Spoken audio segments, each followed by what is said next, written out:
Okay, one thing I want to say before we finish up with this example is that the nice thing about estimating a population proportion is your confidence interval limits do not have to have labels. Again, proportions do not have labels.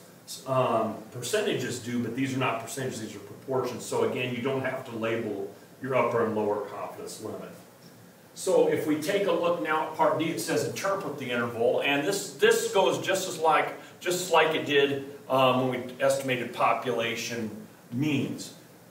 We'll basically just start off by saying we are 95% confident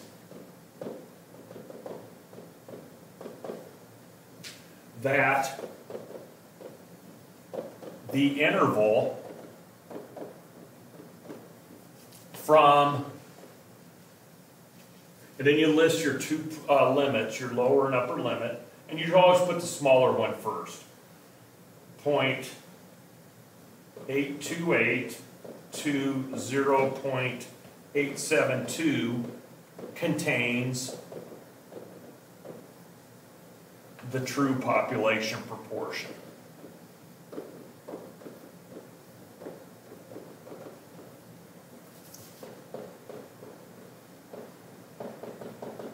Now again, if you don't want to write the word true in there, it's fine. Or for population proportion, you put Greek letter rho. You can do that also. Now, as we stated before, what does this mean? The correct interpretation is that, like I said, we are 95% confident the interval from 0.828 to 0.872 contains a true population proportion. What this basically means is if we took, let's say, 100 different samples from the population of adults, we would get, again, just like we did with population, we would get different point estimates, p-hats for each sample. We would get different margins of errors. Each sample would be different. Each interval would be different. The variability would be different.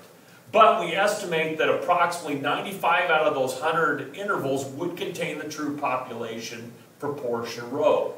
So again, by saying 95% confident, we're just basically saying if this process was repeated over and over again, we took a sample of 1,007 adults from the population of adults and constructed intervals for all those, approximately 95% of those intervals should contain the population proportion rho.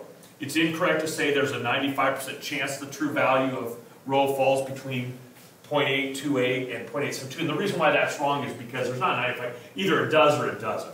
It's either a 0% if it doesn't or 100% if it does. So again, that's incorrect. And then finally, 95% of all sample proportions will fall between those two values. No, because for each different sample proportion, we would have a different upper and lower limit. So again, that one's not right. So that concludes the notes. I know it's kind of a long process, but now let's look at some of the other examples on your example sheet. And then after that, you can start doing some practice exercises.